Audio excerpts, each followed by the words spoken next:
Hello and welcome to another segment where I'm trying to make pan-cooked Loh Bak Go. I'm showing you the final results. I actually missed one version of this, but I'll try and see if I can incorporate it.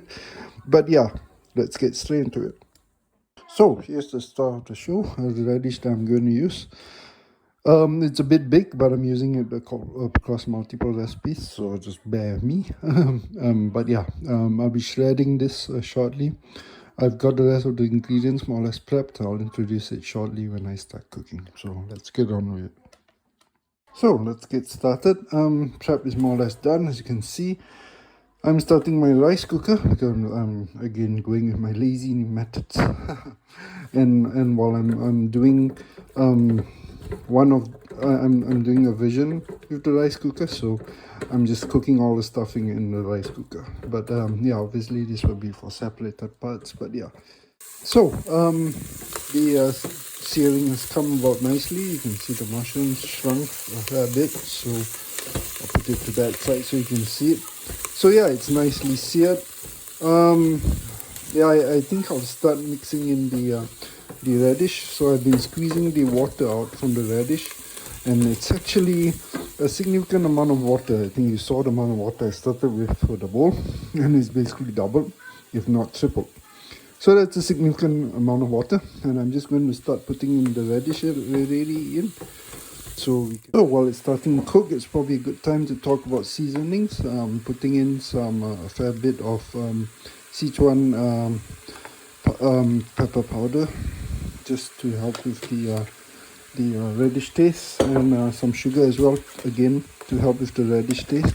I've got salt and ground pepper in already, so that's fine. Just a bit of sugar in to help out. And I don't know if you can see, but generally I'm quite happy. It's quite dry, so there's not much water coming out. Either that or it's already start steaming away, so it's okay.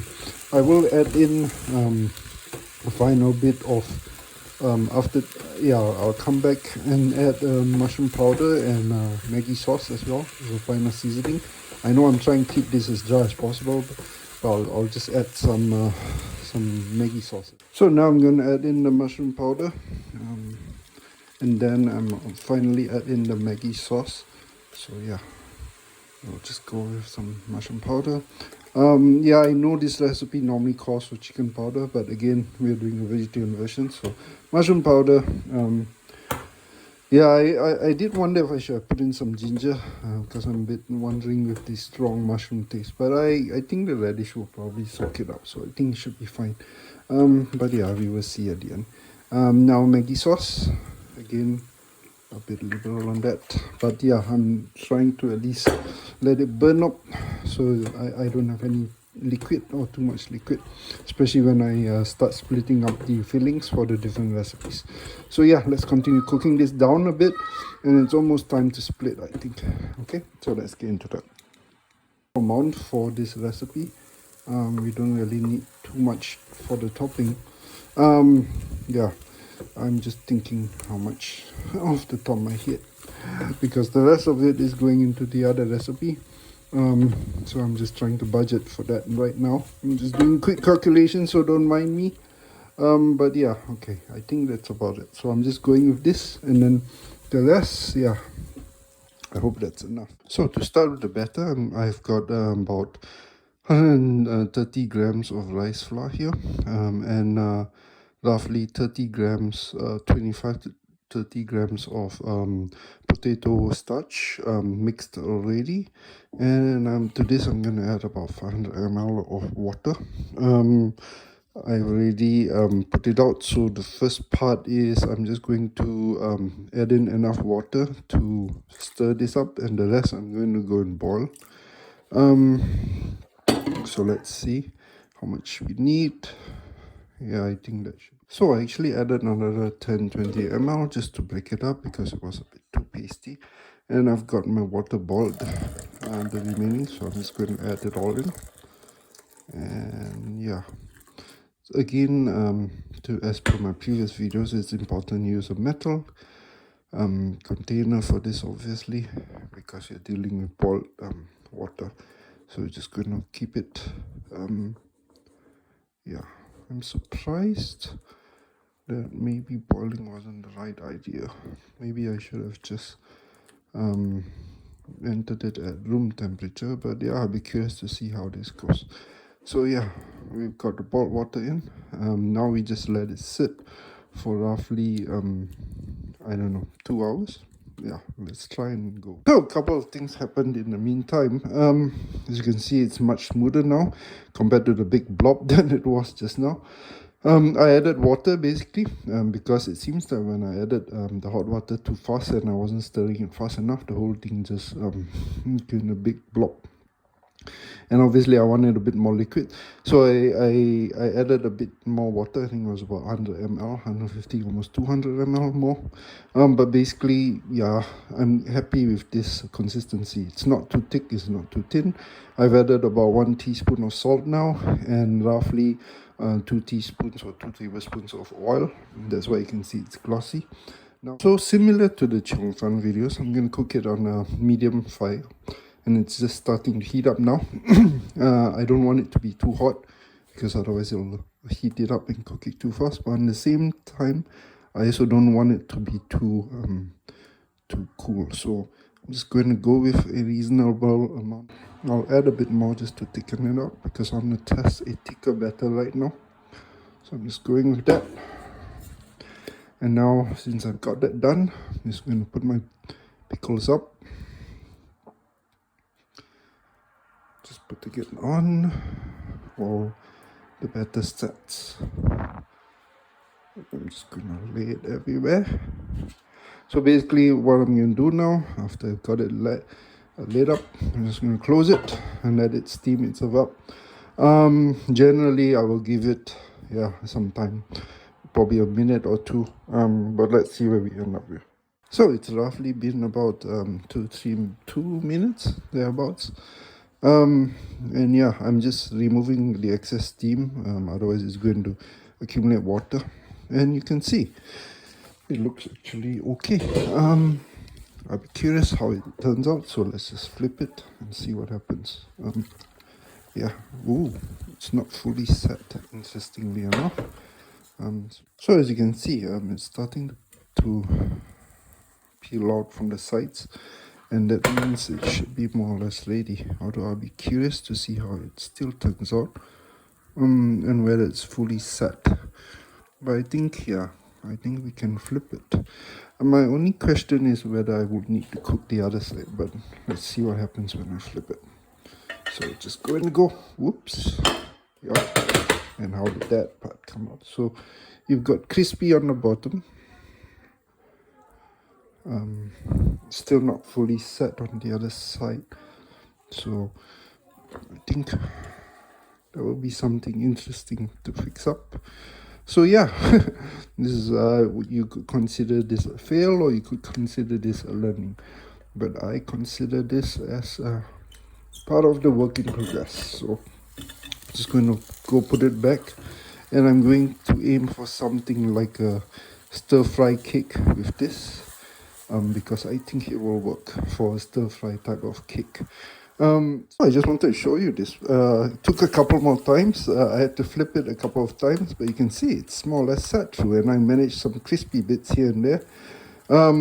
So it's definitely not your typical type of Loh Bak Go method. So I'm just going to let this cook the last time, and then this is more or less done. But look at that, it looks like Loh Bak Go. I mean, I could be well wrong though. Tell me what you think. So I guess for a total time of more or less 5 to 10 minutes each side. And as you can see, I managed to bundle them up, and you can see it's also in fact developed a crust, so I'm actually cooking 2 dishes at the same time. Water. Toothpick test. Yeah, you're clean. Yep. Generally okay.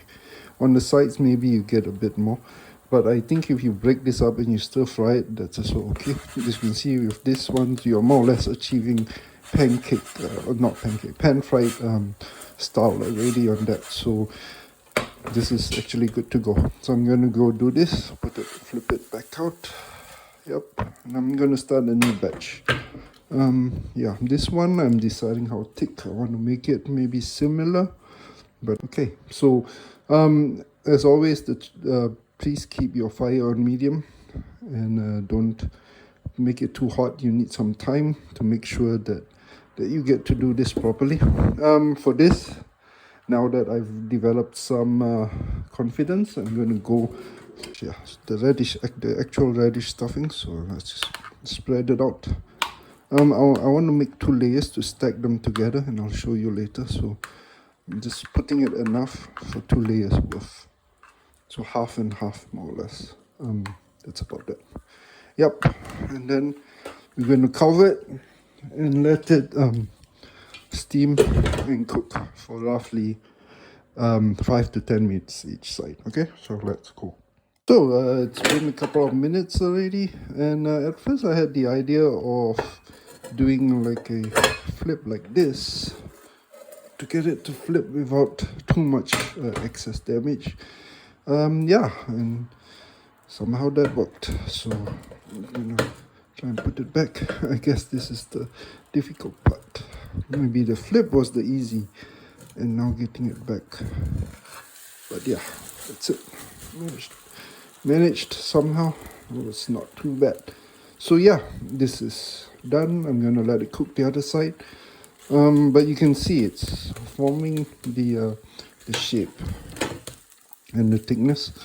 As I said, yeah, this is ending up like that you end up directly pan frying it, so you get more that final texture already. But while that's cooking, I wanted to show you the one that I had before, and yeah, it's more or less set. Some parts are probably still too warm, so I would like to give that, and you end up with that, and I think it's usable. I mean, it's not bad. You can see it's firm. Doing a side by side with my one pot one that has been sitting overnight. Of course, that's a bit more firmer, but this is set, as you can see. So this somehow works. So about roughly 5 minutes on the other side as well, and let's try and flip this and see what happens. So 1, 2, 3. Wow. Okay, that wasn't bad. I thought I could smell some charring already, so yes, there's been some charring, so that's great. Like I said, it is on your way to making it pan fried already, so I'm just going. So I flipped both sides already, and I can show you. Yeah, I think I'm not sure whether I want to pan fry this late. I mean, I think I will use this more in a stir fry kind of thing. I could obviously pan fry this, but maybe I'm not sure actually. But yeah, this is. I think it's more or less done. I wanted to show you that. Although the sides look kind of suspicious, but I think when you let it set, just like this one that I had, it's okay. So yeah, but again, if you're going to stir fry it, I would not really be concerned. I think it's okay. If you're going to pan fry it and just keep it, then yeah, you probably need a longer time. So just maybe bear that in mind. So I'm just going to set it down, and yeah, you'll be curious to see. Yeah, I can kind of guess that the preference will be more the traditional one for sure. But this, especially if you're making pan fried, I think this one works in a pinch. And at the end of the day, I think it comes down to, do you want to front load your time making this at the end or at the beginning? Because if it's at the end, then the pan method will probably be the one that works for you or could fit for you.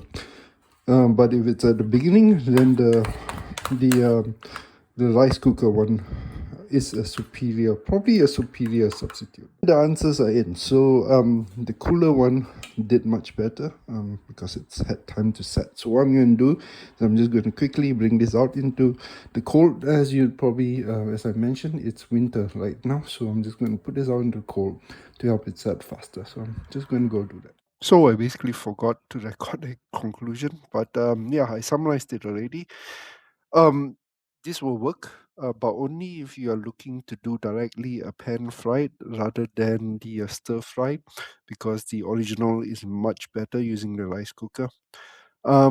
pan frying will work for this, but you need to fix the batter a bit. Either reduce the water, like I did, or do a combination of reduce the water because I used too much water, and to replace the potato starch with cornstarch, because I think potato starch is too soft for it. So you can either do a 1-to-1 replacement of potato starch with cornstarch, or do like a 50-50. But I would more recommend 70-30, if not a 1-to-1. Yeah. So yeah, so then you can make it work. And I think with that, yeah, that should work. So thank you very much for watching. As always, like, comment, subscribe, share. And yeah, see you in the next one. Until then, jumpa lagi. See you.